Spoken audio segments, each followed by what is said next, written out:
Like it might not happen right now, and I'm just waiting. Alright, I'm gonna start. Starting now, right? What's up? Money for school and education.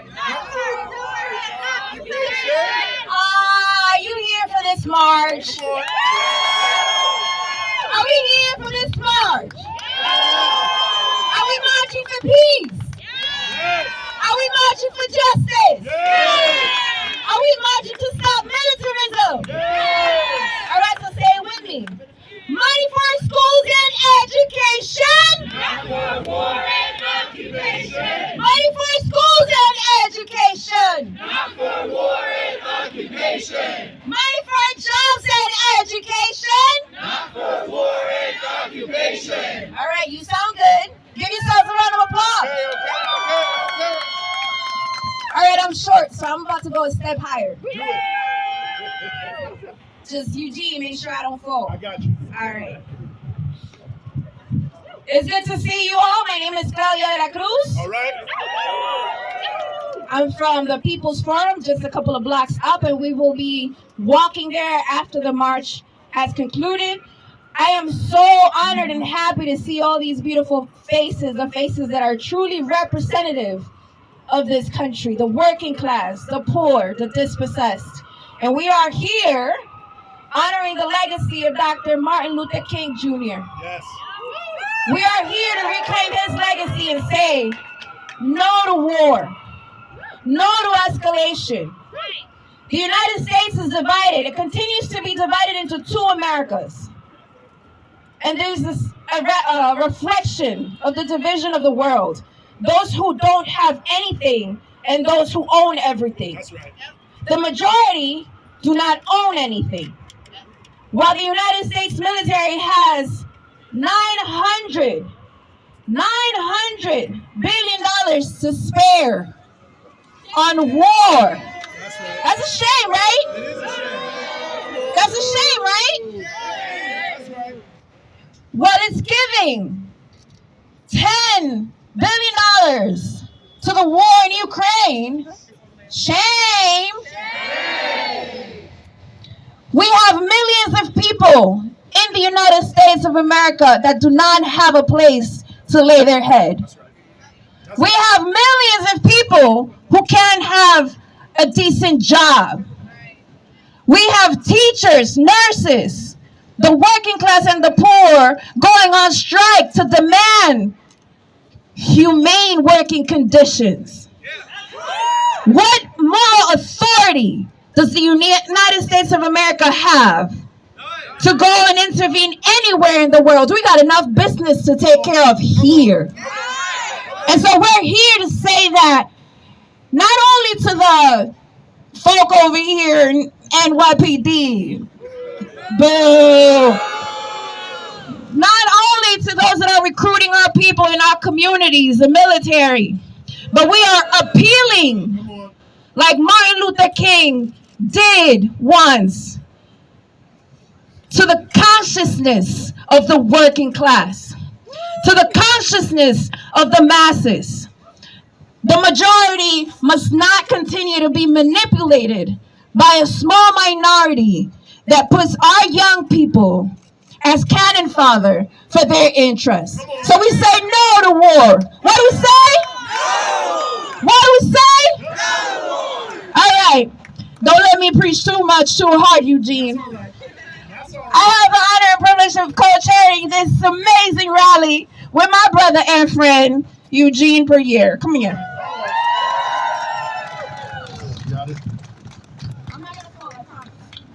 They told me they're turning up the sound so y'all can hear me. So I just want to make sure that we're here for the right reason today to say no to NATO, yes to peace, stop spending money on this endless war machine, no to World War III, money for people's needs, solidarity across borders. We won't be silenced. That's all y'all got? Y'all out here today? Come on, we won't be silenced. That's what I wanted to hear, because as the Reverend Dr. Martin Luther King Jr. once said, there comes a time where silence is betrayal. And we know that there is a conspiracy of the mainstream media, the mass political parties, to bully us into silence on this issue. To say that we don't have the right to speak. To say that we don't have any right to say we would rather not be turned into radioactive ash in World War III. That we just have to sit back and be silent, but we say no. The level of destruction that's being caused here is very clear when you think about war and the carnage related to it. But, a point I wanted to pick up on, I did a little research this morning. The U.S. government has given $15.1 billion to Ukraine for their budget, to help with the Ukrainian budget. Now, we know we live in a city and in a country in a massive housing crisis. Millions of people struggling to make it every single day. 56% of Americans who told a poll last week they were not 100% sure if they were going to have enough money for next month. But despite that, the Biden administration only increased the budget for housing by $12 billion. And on top of that, they cut from the budget money for seniors who need affordable housing. Money for disabled people who need affordable housing. So that means that the Biden administration and Congress cares more about making sure Zelensky can fly to the Golden Globes than they do about making sure our seniors have a safe place to live in a housing crisis in the middle of the winter. Yet they say we have no right to speak. So we're here to say that not only is silence is betrayal, but we're breaking the silence. The war budget must be stopped. The indefinite money to Ukraine must be ended. Not one more dime for war, and an all-out offensive for peace, and to change this imperialist war drive that's going to destroy the planet if we don't stand up and say something now.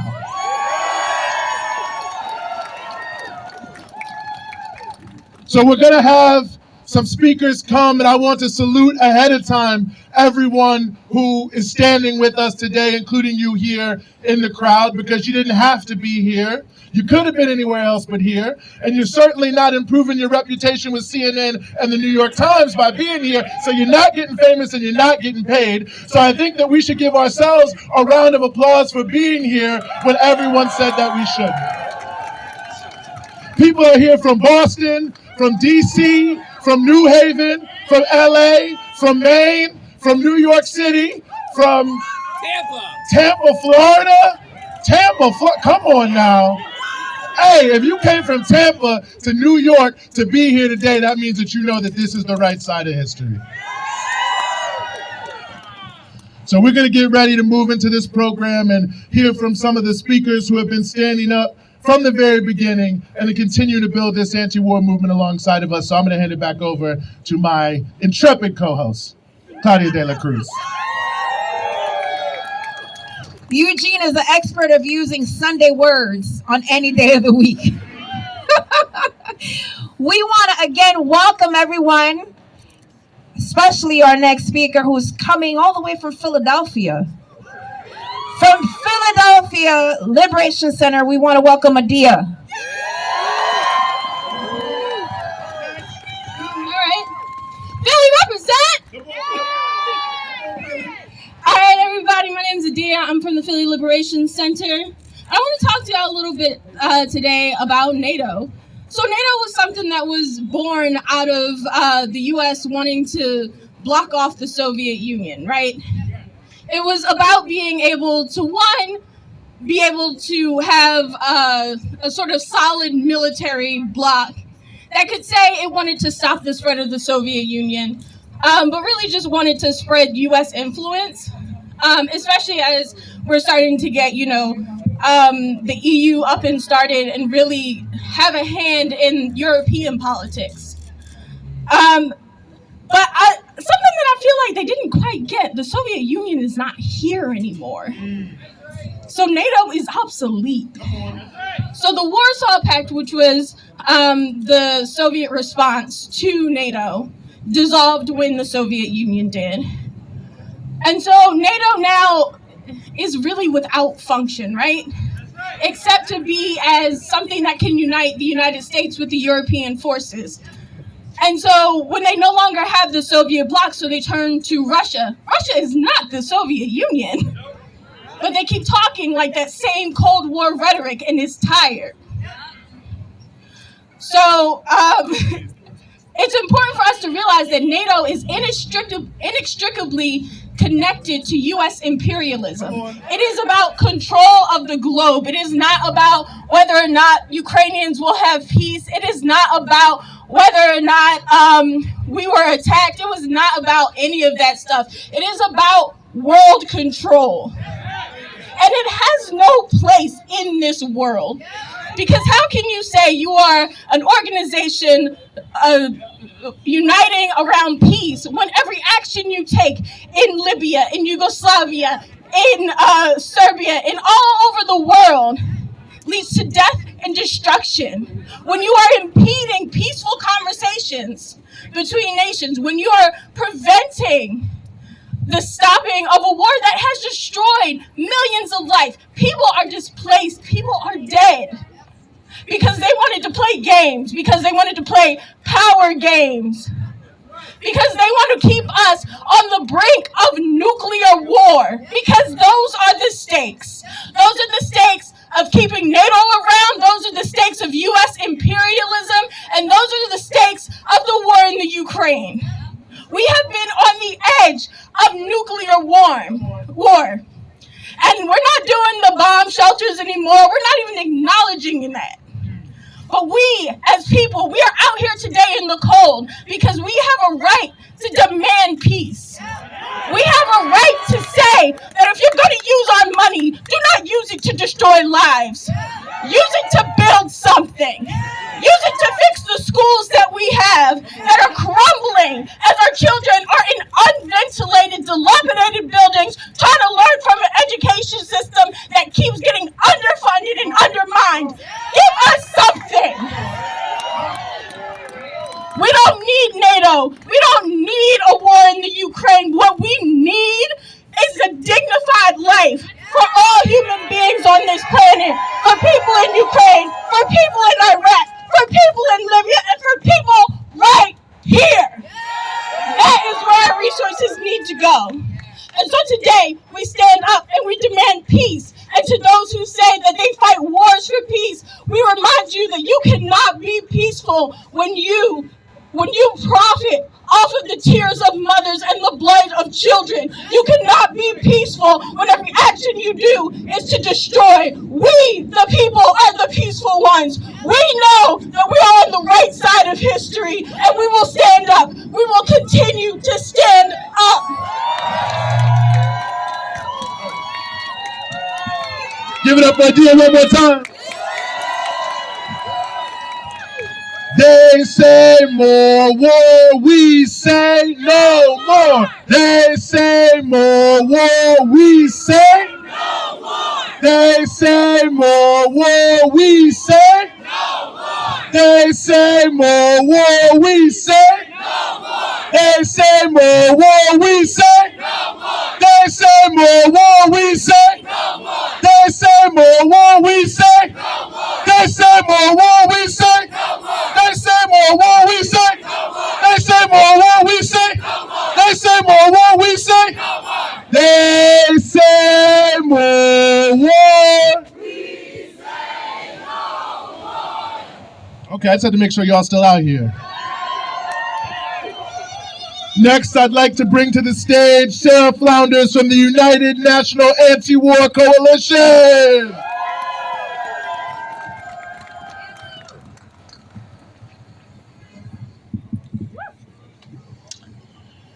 No, no, no to NATO. No, no, no to NATO. No, no, no to NATO. That's important to say. NATO is a death machine. It's a war machine. We don't want it just not to expand. We got to disband it. We got to abolish it. It's a deadly machine. From its very creation, it was for U.S. war, for U.S. conquest. It's always expanded. So it's important not to go backward to demands that earlier generations fought for. Millions of people in Europe demonstrated again and again to say no to NATO, disband NATO, abolish NATO. So that's important when we think of the slogans today.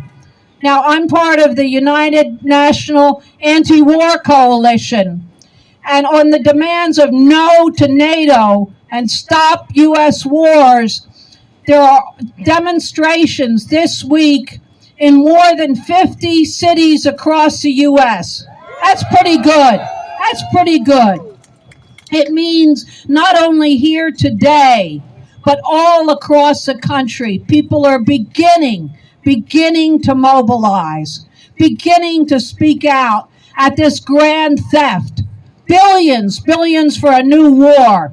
Just a few months out of the massive destruction they created in Afghanistan, they had a new war prepared.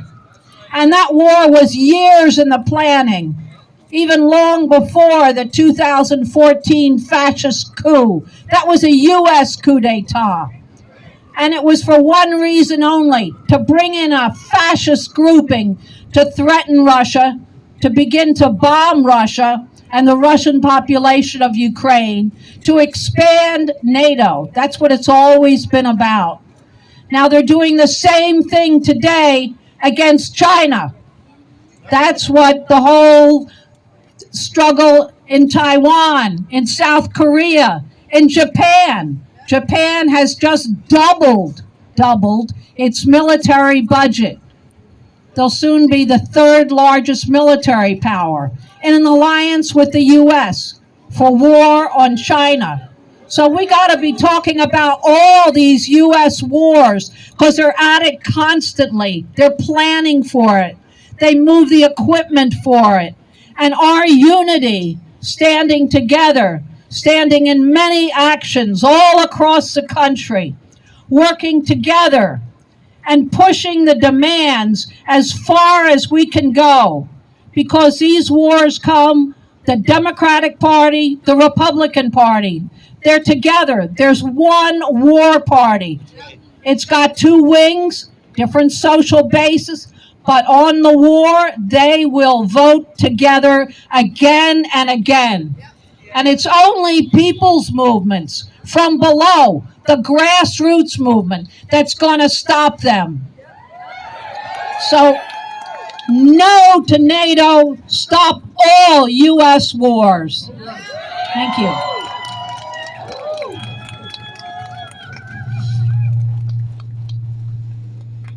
Thank you. Thank you, Sarah. Give it up for Sarah. She says something that's very important, and it's actually one of my favorite chants. But you got to say no. Are you a Democrat? No. Republican? No. Do you put money in the system? Do they give it back? No. Are you a Democrat? No. Republican? No. Do you put money in the system? Do they give it back? No. You Republican? No. A Democrat? No. You put money in the system? Do they give it back? No. Exactly. Two birds, two wings of the same bird. So coming up next, we have our comrade and brother Gerard from the DSA, who's going to share a couple of words. Gerard?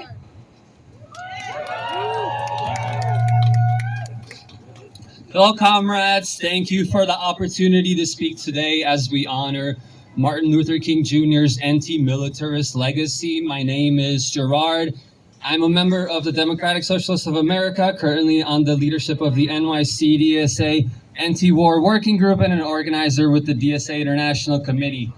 I want to speak a few words today about the anti-war organizing that we've been doing. And as someone who grew up in Romania, a short drive to Ukraine, and with family from Ukraine, I felt the personal urgency of needing a real anti-war response to this crisis. Since before the invasion, DSA worked alongside over 100 anti-war organizations against the dangers of rising militarism and U.S. brinkmanship with Russia.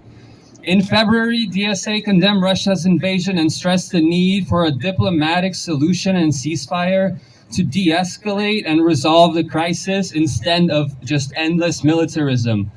For this, we were relentlessly attacked by every mainstream media outlet and pundit for opposing the war drive and calling out the role of the US and NATO, and by reaffirming our stance for the US to withdraw from NATO and end the imperialist expansionism that helped set the stage for this war.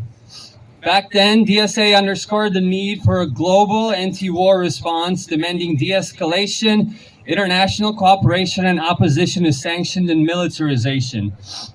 Almost a year later, these anti-war calls are as needed as ever, which is why we continue to organize against militarism and coordinate with left-wing anti-war movements around the world.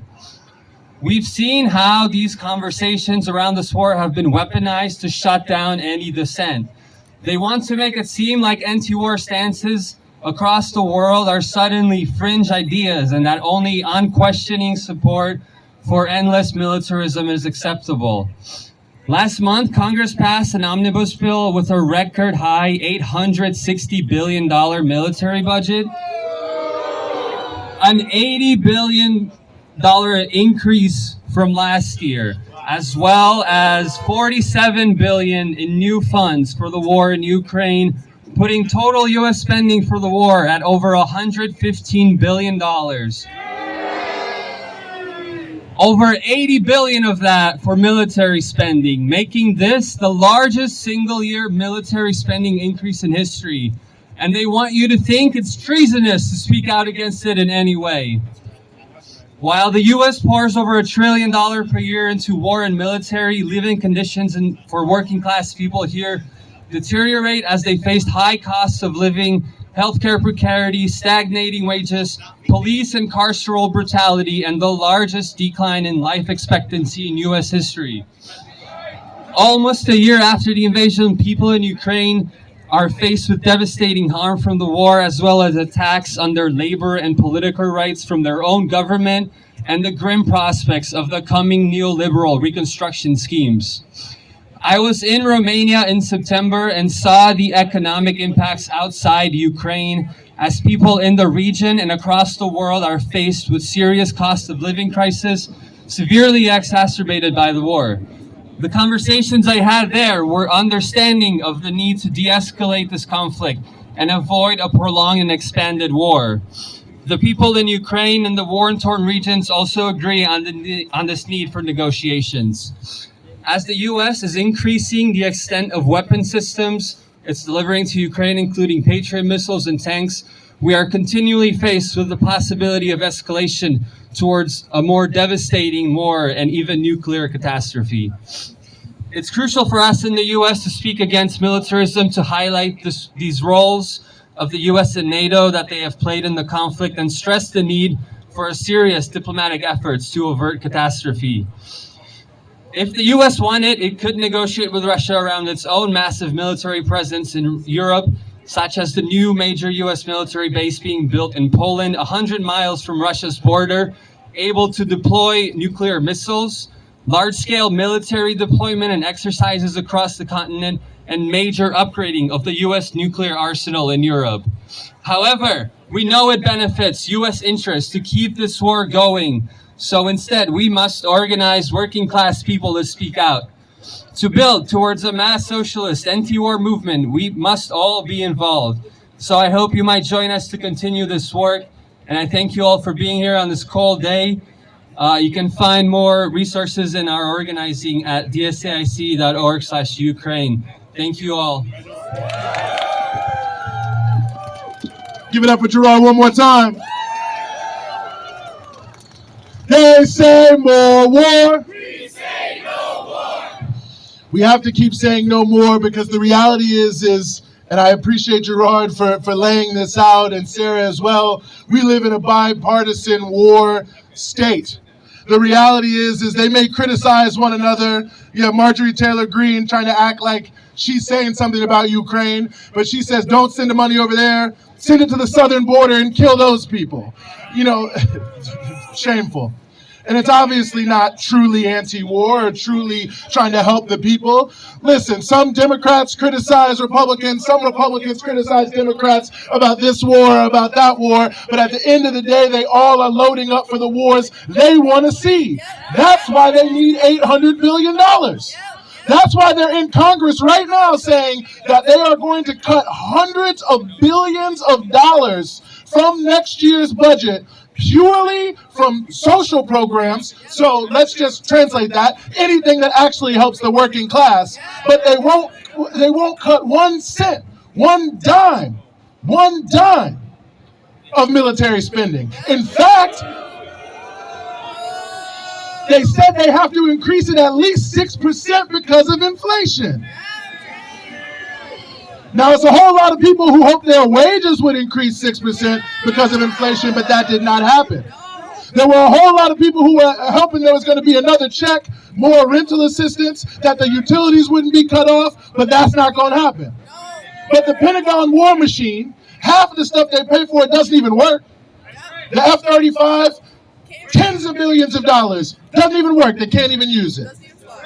And they're pouring $60-some billion into Ukraine. Going to be $100-some billion after that. Like I said, $15.1 billion just for the government budget.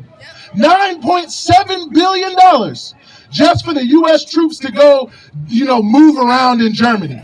They keep saying, well, we don't want to fight Russia. We don't want to fight Russia. But they're sending tens of thousands of more troops to Russia, spending nearly $10 billion just to threaten World War III. $10 billion to threaten World War III, and you can barely get a dime for people who are hungry and homeless on the street. What kind of country is that? So that's why we have to build these grassroots movements of people who know what the real deal is. The enemy certainly isn't on the southern border, and we need to show our solidarity with immigrants. The enemy is absolutely not in Russia, or it's not in China. It's the people who say they'd rather spend money, $10 trillion on nuclear weapons than they would on housing and feeding and taking care of the people who make the profits and build this country up. So next, I want to bring here to the stage, I said we had somebody from California. We got Tampa, we got California. From LA, John Parker from Struggle La Lucha. Thank you, Eugene. And thank the Answer Coalition for this most important demonstration. The greatest purveyor of violence in the world today, my own government. That's what Martin Luther King said. And he was also certainly talking about NATO, the most violent, belligerent, aggressive military alliance that history has ever seen.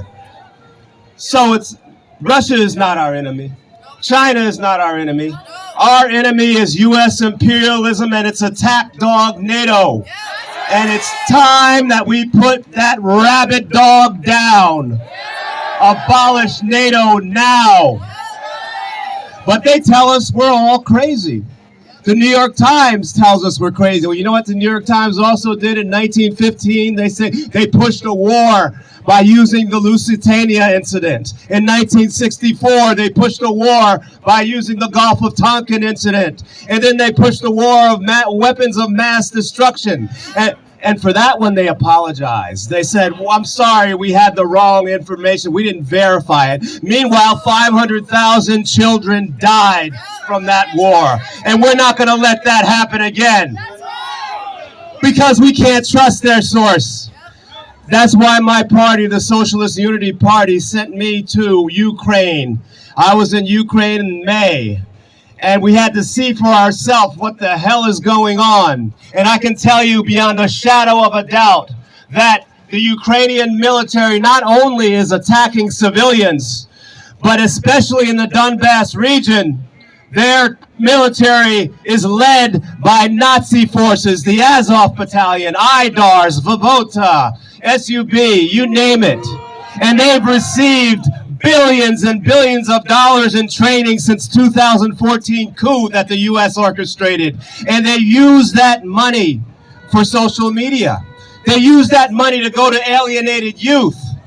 That's why in the top supermarket in Buffalo, New York, that 18-year-old white supremacist killed 10 black people, and he was wearing the Sonoran, the emblem of the Azov Battalion. When I was in Krimskaya in the Donbass region, I saw a military barracks that had on a wall, it had a swastika, and next to it, it had the Sonoran, the symbol that Hitler used during World War II. Now that the Azov Battalion use it. And that person that killed the black people at Top Supermarket, he said he was influenced by a New Zealander named Brenton Tarrant. Now, Brenton Tarrant killed 51 Muslims in a mosque. And he said he was in direct communication with the Azov Battalion. He said he was going to go there for military training.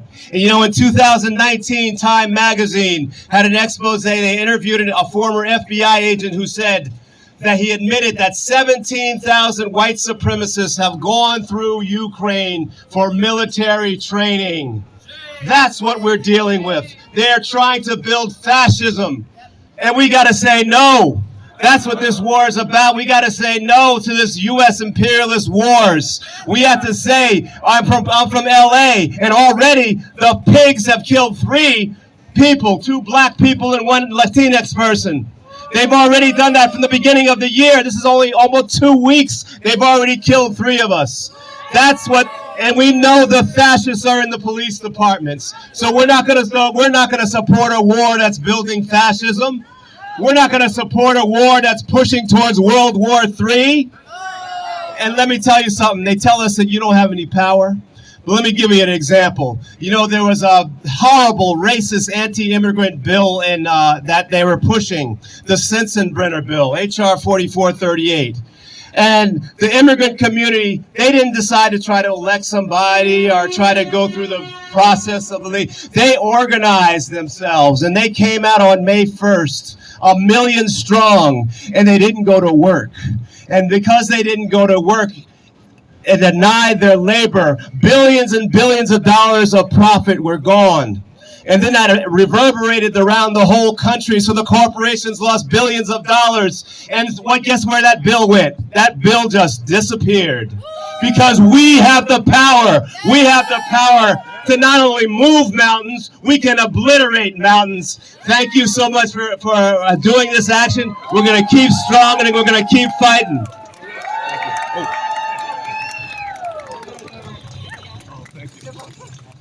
An accurate diagnosis of the problem will lead us to an accurate solution of the problem. Knowing who our enemy is important. War is the enemy of the poor. NATO is the enemy of the poor. AFRICOM is the enemy of the poor. Every structure that has been developed by the capitalist class is an enemy of the poor. Do we know who our enemy is? It's not Russia. It's not China. It most definitely isn't Cuba. It isn't Venezuela. Our enemies are in the Pentagon. They hold offices. Those are our enemies. Are we clear about that? Is that an accurate assessment? Good. We will efficiently win. The next speaker up is a comrade from Boston, who is Boston's in the house, who is a member of the Party for Socialism and Liberation, and her name is Rachel DeMar. Come on, sister.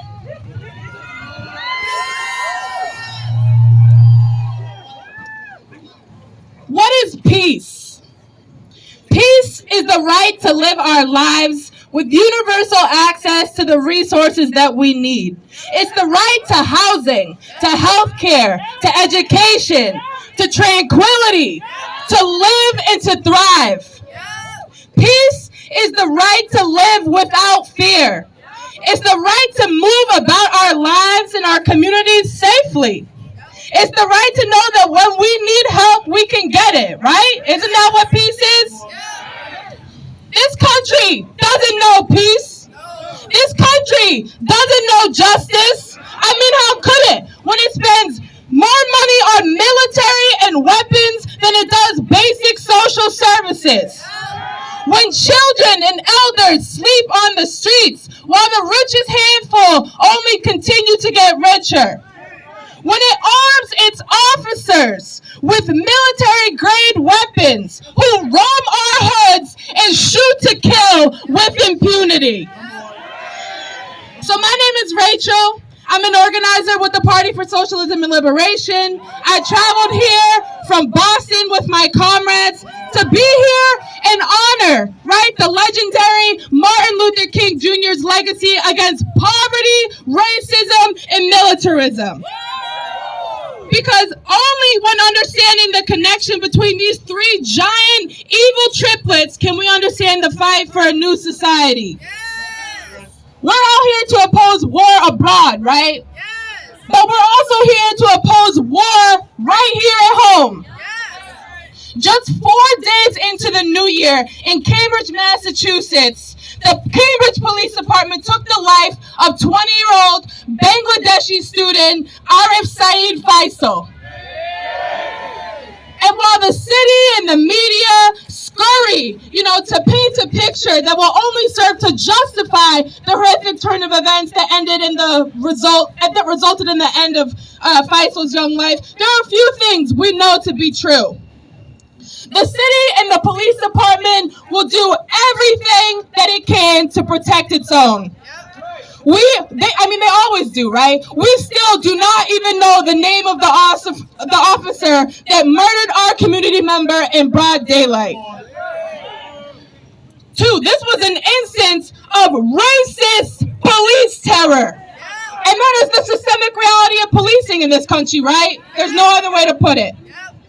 Faisal did not deserve to die. No one ever deserves to die by being killed by the police. Faisal needed mental health resources, and instead he got 5 bullets to the chest.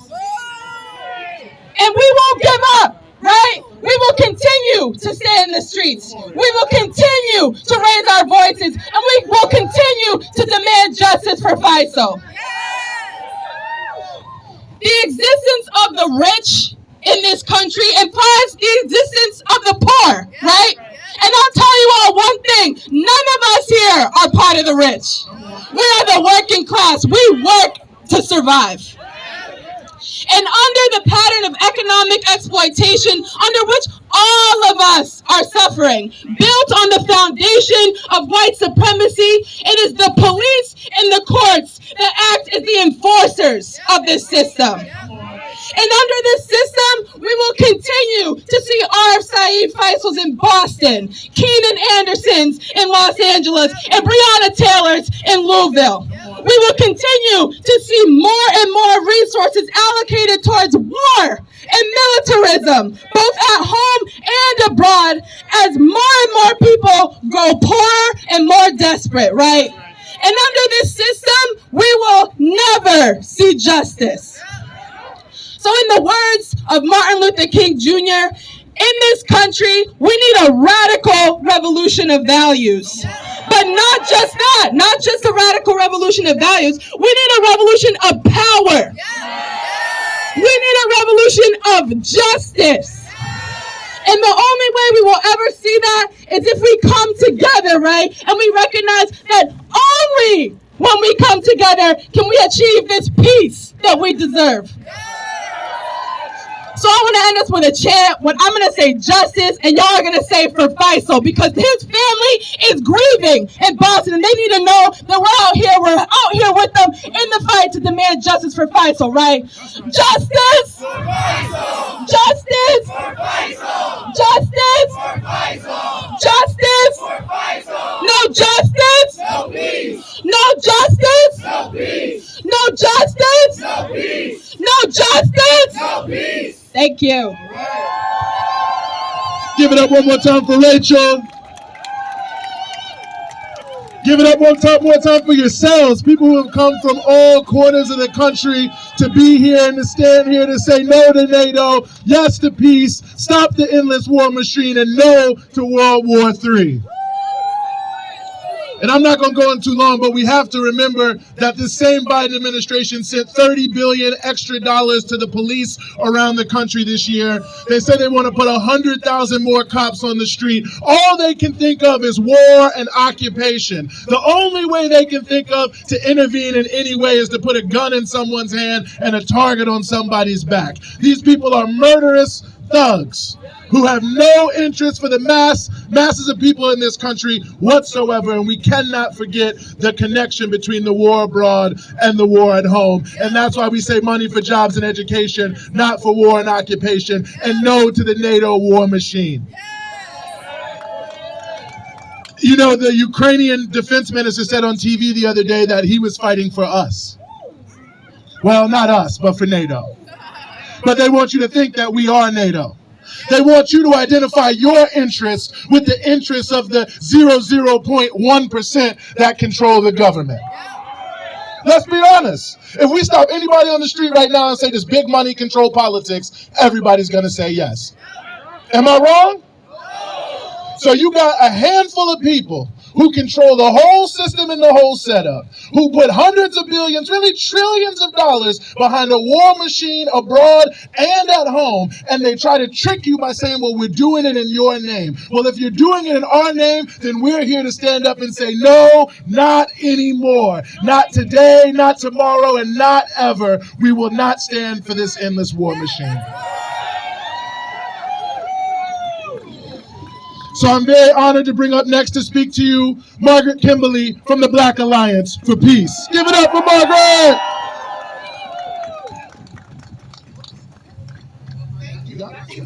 Thank you very much. Power to the people! Power to the people! Good afternoon, everyone. I'm here with Black Alliance for Peace. I also wear a hat with United National Anti-War Coalition. We got BAP comrades here. Check out our beautiful sign, US, EU, NATO, Axis of Domination. You know, we use the word white supremacist and we think it only means some knuckle dragger at a Trump rally, but the EU is white supremacist. And NATO is white supremacist. These formations only want domination of the world. These are the organizations that destroyed the state of Libya. These are the organizations that bomb Somalia and that steal assets from Afghanistan, Iraq, Venezuela, Cuba. Who am I leaving out? A ton of places. So we are here, of course, this weekend where we celebrate Martin Luther King's birth, to say that we really celebrate him. On Monday, there will be a parade of politicians who vote for war, for an $800 billion military budget, and they'll fan out across the country and say that they revere Dr. King. But it was in this city, in New York, April 4th, 1967, a year to the day before he was assassinated, that he broke with Lyndon Johnson, that he said he could not be silent, that silence was betrayal. And that's why we're all here. We are not silent. We speak out against the terrorism of the state. And if we're going to claim to revere King's memory, the least we can do is to be as uncompromising as he was. And that is why we have our formations. That's why the Black Alliance for Peace chose April 4th as the date of its founding, because we are uncompromising anti-capitalist, anti-imperialist, and anti-white supremacist. And I know that you all are too. So this is no time for reformism. It's a dead end. There's no reason to care if the Republicans acted up and it took them 15 times to vote or whatever. It doesn't matter, because actually Biden is happier. So now he can say, I can't do anything. The Republicans run everything. So we know we don't have representation there. We know our struggle is here. Across the country in our communities. And we have to act as King acted, to demand the things that the politicians don't want us to have, but to demand them anyway. So I'm going to say no more war, no more $100 billion to Ukraine, no more gigantic military budget, because the police killings come home because we have a militaristic society. You're not going to have peace at home when you have war in the rest of the world. So I will close now by saying power to the people. Thank you.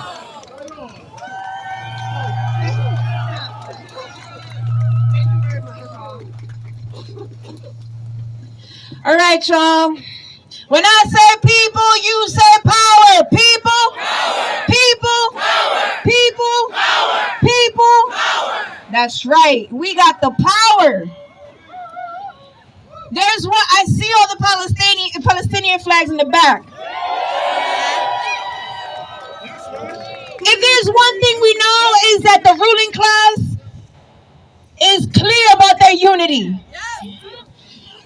And the United States government has continuously supported the occupation of Palestinian territory. In the same way that spread dictatorships all throughout Latin America and financed it, and has financed war like they're doing in Ukraine right now. So we're going to do a chant for our Palestinian comrades.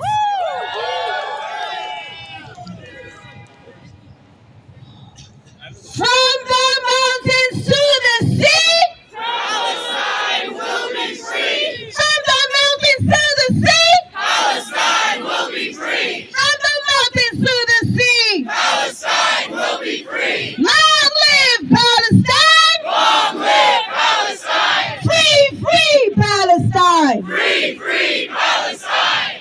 Because you see, the United States has historically created the conditions for resistance. And then has told our people that we're violent. There's no more violence than the violence created by those who exploit and oppress. Self-defense, self-determination is what we have as our right. You feel me? So our next speaker is our comrade and friend, Lamise from Alauda.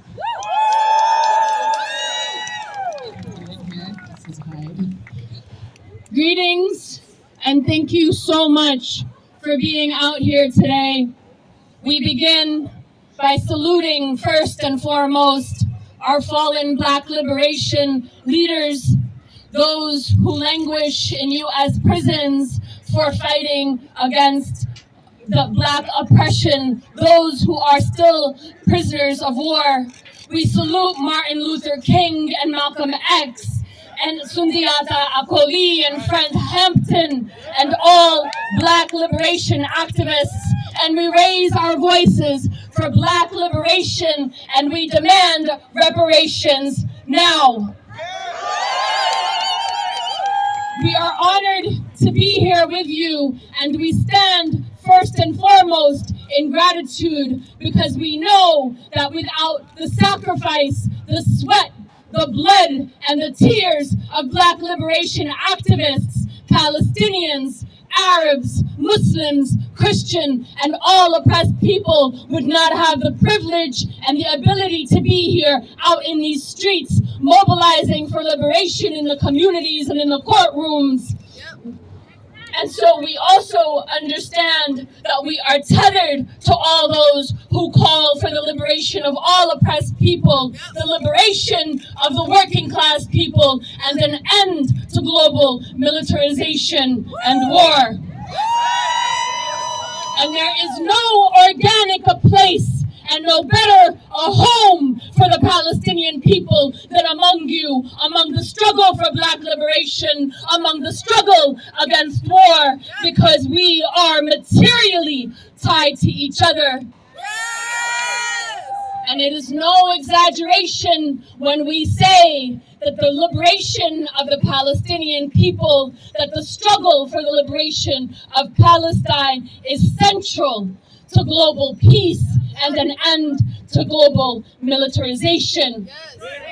I'm sure many of you know, but we will state yet again that the Zionist entity known as Israel is the most militarized society on earth.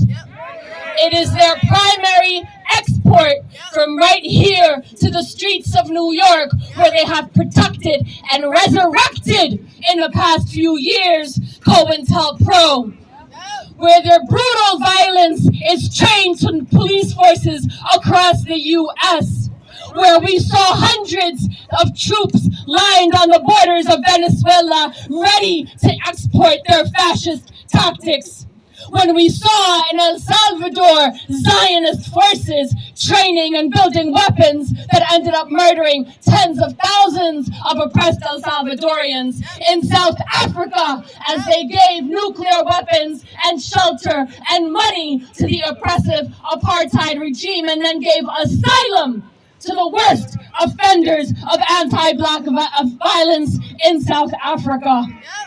So it is no exaggeration to say that where there is Zionism, where there is Israel, there is oppression, there is white supremacy, there is violence, and Israel is a fundamental threat to all people. And so it holds true that reciprocally, Palestine and Palestinian freedom fighters are fighting for global liberation. Yes. They are fighting for global peace, yes, for global morality, yes, and for global progress. Yes.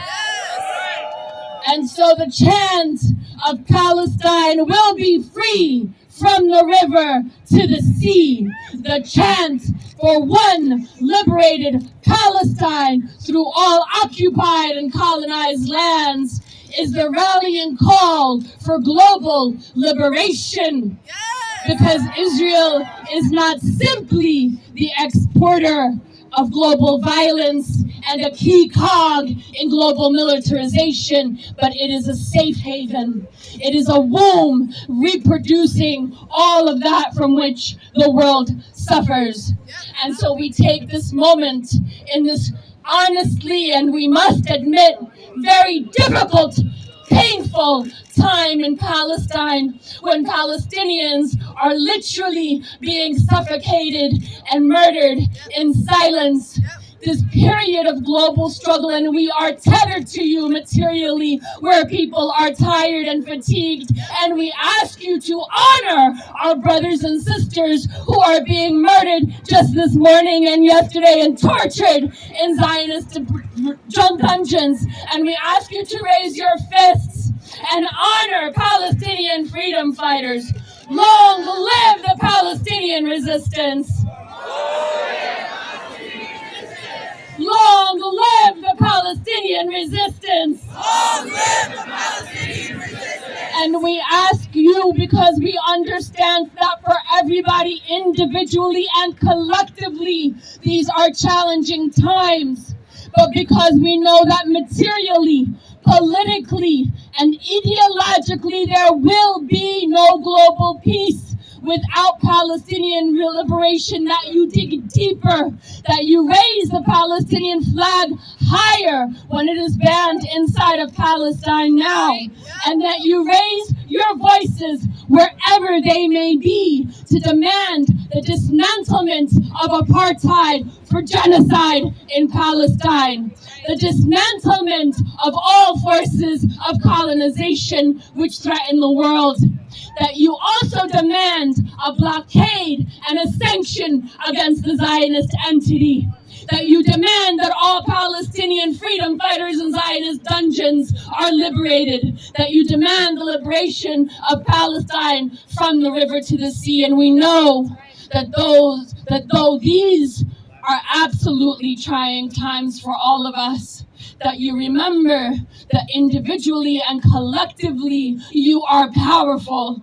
That you remember that no wall is too high, no ocean too wide, and no oppressive power too great to defeat the united will of the people, united in one voice. May you all live long and free. May you all live long and free. Free, free Palestine! Free, free Palestine! Free, free Palestine! Free, free Palestine! Long live Palestine! Long live Palestine! From the river to the sea! From the river to the sea! From the river to the sea! From the river to be free!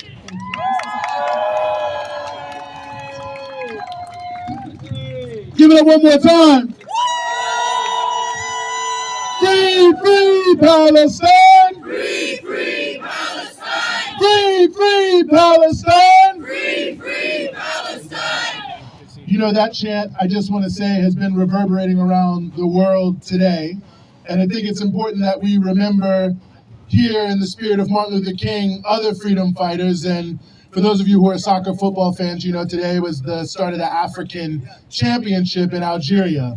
It was opened by the grandson of Nelson Mandela, who noted that we had to continue to fight for the freedom of Western Sahara, the last colony in Africa, and the freedom of Palestine, and that none of us in Africa or around the world could be free unless Palestine was free. So from Algeria to Times Square, we're here to say free Palestine today.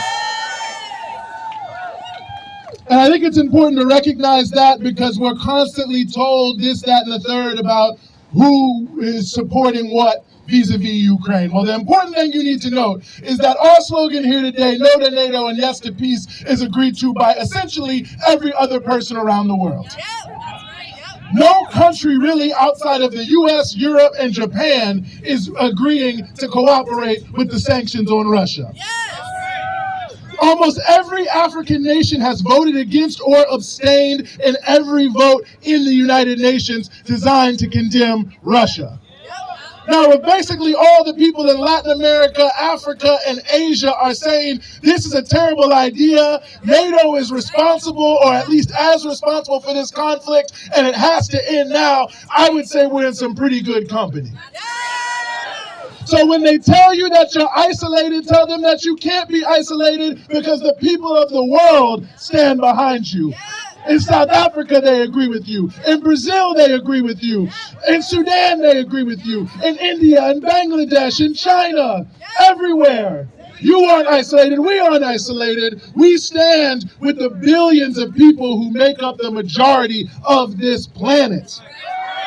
We stand with the billions of people who make up the majority of this planet. And that's why we're here to raise our voice to say no to this NATO war machine, no to the endless drive to World War III. We won't let the earth be turned into radioactive ash. We won't let people continue to be destroyed. We aren't cynical. Unlike the people in the White House, we don't want to fight to the last Ukrainian. They're happy to give as much weapons and money as they can. All you got to do is listen to them. Blinken says, well, it's going to end in negotiations. Biden says, well, eventually it's going to end in negotiations. Macron said, oh, well, eventually it's going to end in negotiations. So despite the fact that all of them are saying it's going to end in negotiations and Ukraine is going to have to give Russia something, rather than tell them to negotiate and have peace, they say take more guns, take more money, take more weapons, and kill more Ukrainians so we can get what we want. That's them in the White House, which is Tariq in Russia. So they say we don't care about Ukrainians. We're the only people here trying to save Ukrainian lives. Everyone else wants them to cynically die for a handful of people in their country. You know, Zelensky made it illegal to strike. He banned the opposition parties. He banned all of anyone who's saying anything. He put in neoliberal stuff, and they sold the land to Americans, to people in Western Europe. So he's selling his own country for parts, banning anyone who stands up against it, and that's supposed to be a fight for freedom? That is what it means to support Ukrainians? Well, you can count me out of that one. I'm happy to stand with the people of the world to say an end to NATO, an end to the endless war machine, no to World War III, down with all sanctions regimes from Russia to Zimbabwe to Eritrea to Venezuela to Cuba to anywhere. Let's end the war machine now. Let's end the war machine now. And it was mentioned here, the ongoing attempts to invade Haiti, which we have to stand up against. In many ways, Haiti is already occupied by the West, and they just want to make it even worse. They're saying violence in Haiti, where are the guns from? The United States. Who owns the ports? The oligarchs who are supported by the United States. Even the guy who they gave back in the Brittany Griner trade, Victor Boot, he used to deal weapons for the United States in Iraq. Wherever you go, they are the #1 purveyor of violence in the world. Nobody's killing any more people, and they're starving them with sanctions too.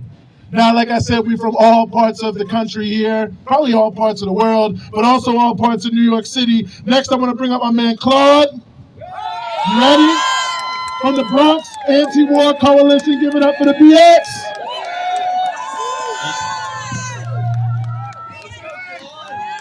Peace, everybody. You know, when I was making my way over here, I was thinking of this quote. It says, anything that can be destroyed by truth should be. And we are out here telling the truth. And they don't want us to. And I'm really proud also of the folks that I get to be in coalition with in the Bronx Anti-War Coalition, because we are also trying to tell the truth, and they don't want us to. And what's happening here is just a smaller microcosm that's happening around the world. And I'm also a member of About Face, Veterans Against the War. And in my own experience, when you see that kind of violence, you know that it's a lie, that they try to make it seem that it's right. So I just got to take a breath. And I hope, take a breath too, Because one of the things you got to realize that we're fighting for out here is for people to breathe with ease. To be able to have their lives, be able to just come out day to day. And it's sad when we have a government that's willing to invest in fascism rather than freedom. They do that every day, in every little way. We have right here in the city, they're talking about a $105 billion budget, and still we don't have enough money. In our own U.S. government, they say they can't be able to provide housing, health care, but they spend billions of dollars on planes that don't fly, bombs they're never going to use. The ridiculousness of it, And really, when you educate yourself, you can't not see how wrong it is. And we have to keep being out here giving this education for our people, for each other. I love coming to Times Square because it has all these flashy things, but at the same time, we got to remember, we got to bring this to our homes too. We got to have those uncomfortable conversations with our families. And believe me, for mine, it's uncomfortable. My family is West Indian, and it's sad at the same time that the beliefs that we get to, even for myself, when you have to unwork.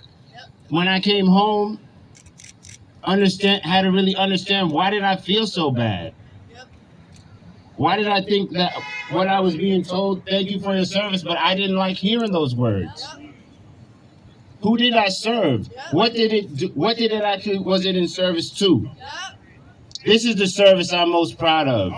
And this is, always be proud of what you're doing out here. And especially when we think about the nurses who are out and getting wins in the street, when we think about the Starbucks workers, the Amazon workers, the teachers, still fighting new school. Go ahead, make that a new school, remind them of their history. Remind them why they were the new school in the first place. So I'm really proud to be out here with y'all. I'm not nervous, I'm just anxious, I'm excited. I heard we was also gonna march, I thought it was just a rally, but I'm ready. You know what I'm saying, we're gonna warm up. I just told it's good, we got body heat.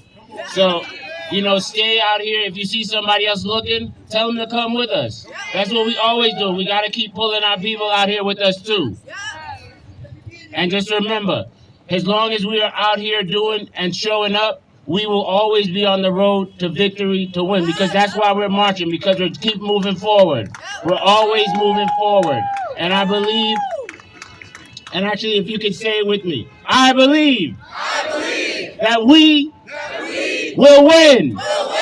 I believe that we will win. I believe that we will win. And we already won. Thank you, everybody. Give it up for the BX. I'm from the BX. All right, y'all ready to march? We're going to get to marching soon. Are you ready? Are you ready? Ain't no power like the power of the people, because the power of the people don't say what? Ain't no power like the power of the people, because the power of the people say what? Ain't no power like the power of the people, because the power of the people don't stop. Say what? Ain't no power like the power of the people, because the power of the people. All right, y'all. Let's get that energy up. Look at the person next to you and tell them we already won. We already done one. All right, y'all. So our next speaker is a comrade, Khadija from CPUSA. Give it up for Khadija. She only looks shy, but she really not.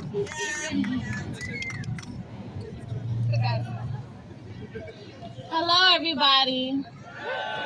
I'm going to read a quote that MLK said, which was, capitalism has outlived its usefulness. He understood that. They try to paint him these days as a fuzzy Negro teddy bear, but he was nobody's non-violent teddy bear. He was a revolutionary. He was a fighter. He was a worker. He was for the people. He stood with the people. And I'm here today on behalf of the YCL to let you know that MLK stands in this revolutionary history, and we cannot erase that. He has been co-opted by liberals, saying that he is nonviolent and that's all his history is. But he stood with Malcolm. He stood in that history. So we have to remember that we cannot allow the right and the liberals to co-opt MLK. He's ours. He's our revolutionary. And he understood the ills of capital.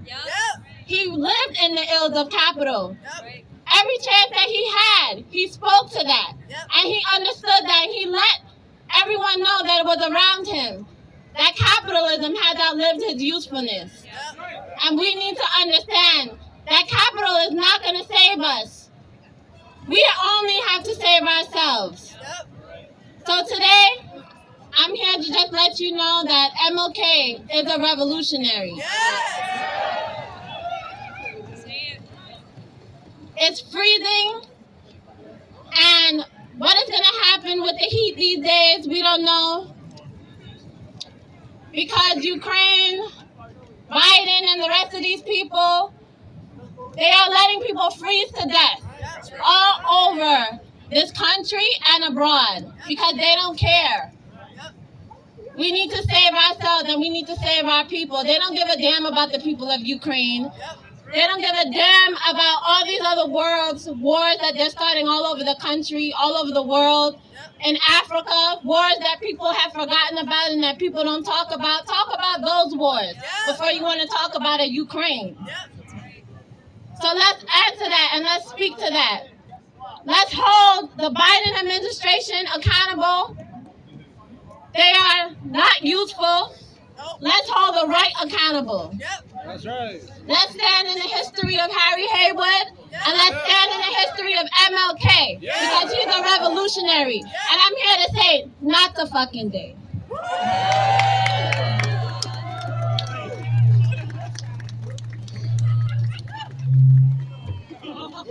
They say more war. We say no more. Ooh, Y'all got it. Okay, to close us out before we march, I want to bring up, since I shouted out the Bronx, I'm going to shout out Brooklyn. I got to be ecumenical out here. But I want to bring up from the Answer Coalition, Kirby Joseph!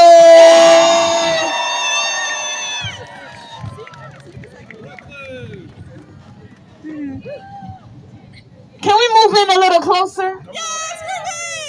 Can we move in a little closer? I'm safe. You can come closer to me. As my comrade Eugene said, my name is Kirby Joseph. How you feeling? All right.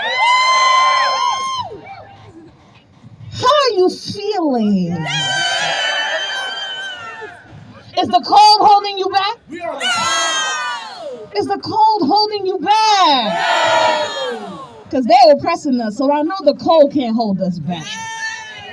Right? I want to talk to you about Haiti today. Is that all right?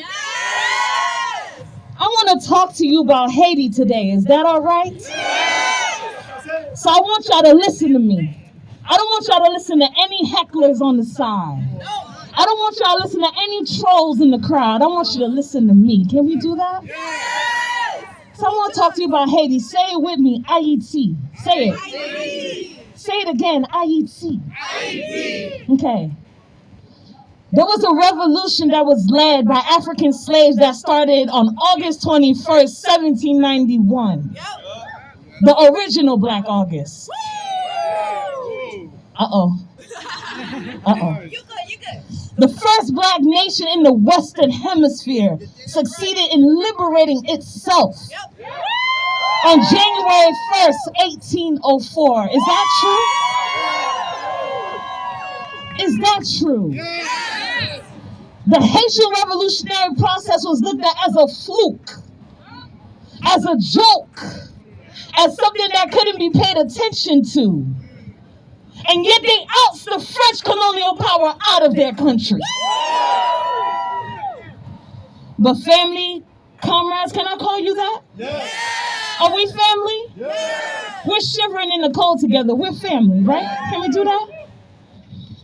I want to let y'all know that they have been paying since 1804. It was at a cost.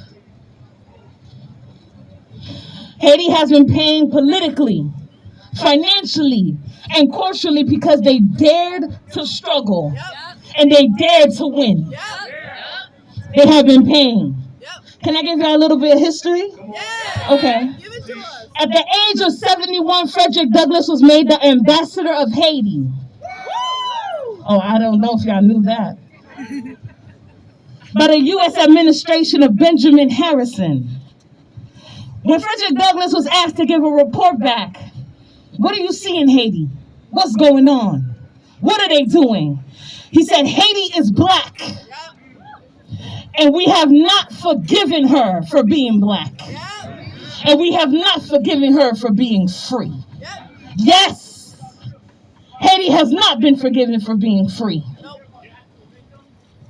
Haiti has been fighting an imperialist war since 1804.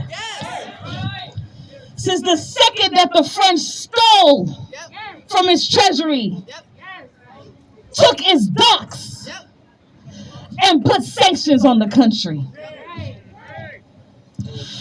There is currently an ongoing attempt to launch foreign military intervention and occupation in Haiti.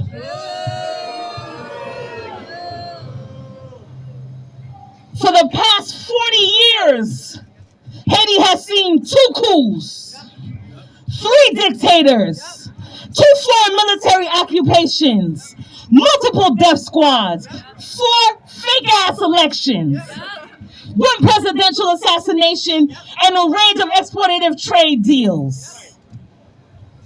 For the past 40 years. And let's talk about the farce aid that the same imperialist forces of France and the United States and Canada has used to destabilize Haiti in the first place. You destabilize it, but you want to talk about helping her. You cripple her, but you want to talk about helping her. You sanction her, but you want to talk about helping her. You take away her democratic elected president, but you want to talk about helping her. They want to talk about their helping the people, but Haitians don't need their help. But let me talk about their help. They ousted Aristide in the early 2000s. The United States, France, and Canada called their own little meeting to help without any Haitian people at the table. So much for self-determination or whatever. They said that they will give Haiti financial support, $410 million in the form of loans. In the form of loans. Then we have our comrades in Cuba and our comrades in Venezuela that provide grants and resource aid that is constantly stolen by puppet regimes that are put into power by this system. We're not listening to any hecklers or trolls, are we? Because we're talking about Haiti, is that right? We know that anywhere where there's oppression, there will always be resistance. We know that. So no matter how many blockades and embargoes that are put on Haiti, the people have been rumbling. The people have been stomping. The people have been singing. The people have been dancing day after day after day. And I want to talk about people, I'm talking about the workers. When I talk about people, I'm talking about the teachers. When I talk about people, I'm talking about the oppressed, the marginalized, the Lekovec that are sitting here and day after day take the streets and say, no, you won't. And say, no, you won't. They're making it very clear. I want to make it clear to all of you. We're not here to talk about Haiti being underdeveloped. That's not real. That's a myth. Haiti has been disabled by imperialism. When you talk about Haiti, speak correctly. Watch your language. I know there's folks here that love some jargon, so speak correctly when you're talking about Haiti. Haitians by the tens of thousands take the streets every day. I don't see that on CNN. Haitians in Haiti take the streets and mobilize and say we're hungry. We're not doing it anymore. They say we're homeless. Where's our money from our comrades? They say we want the UN soldiers out. We need no help from any imperialist force. We can do it. We don't need you. We did it in 1804. We're going to keep doing it. Now, I want to say something else for folks who want to call themselves comrades and radicals and internationalists. Because that's what we need.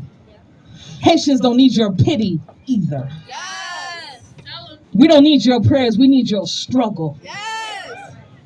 We don't need your sad faces. We need your resistance. We don't need your poor thing. We need you to organize. Can you organize? We're calling ourselves organizers. Is that correct? Can you organize?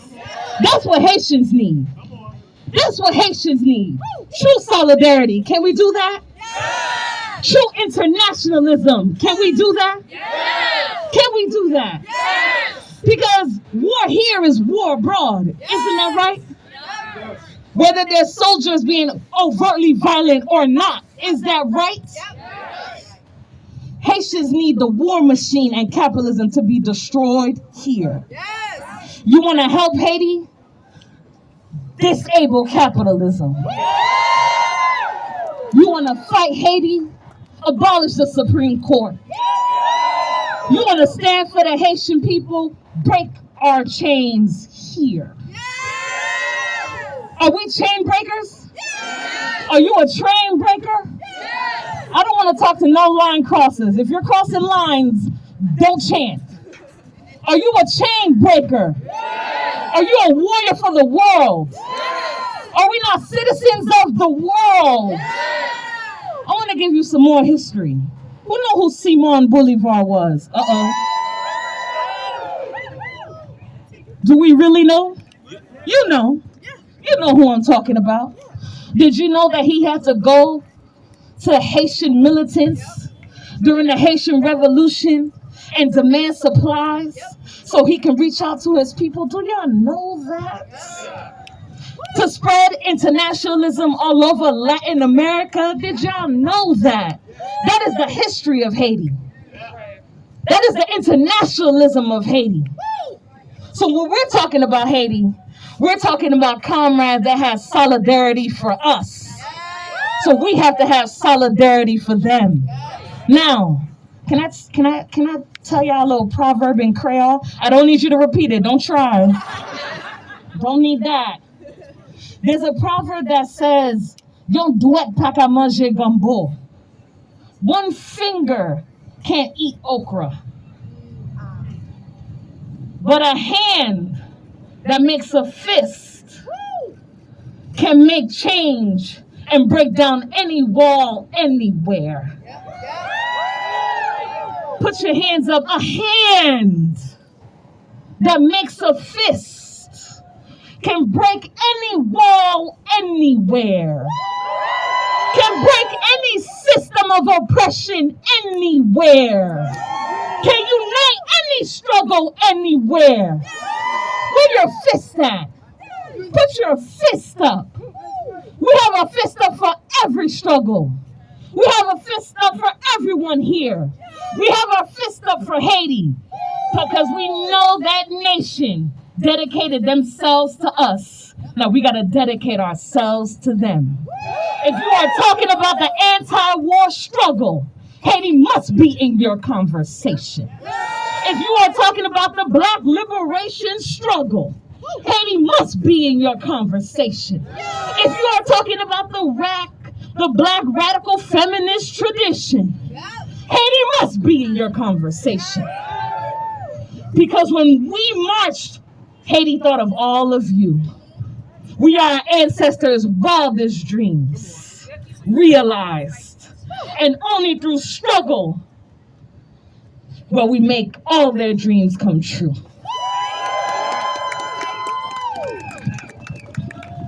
When I say people, you say power. People. People.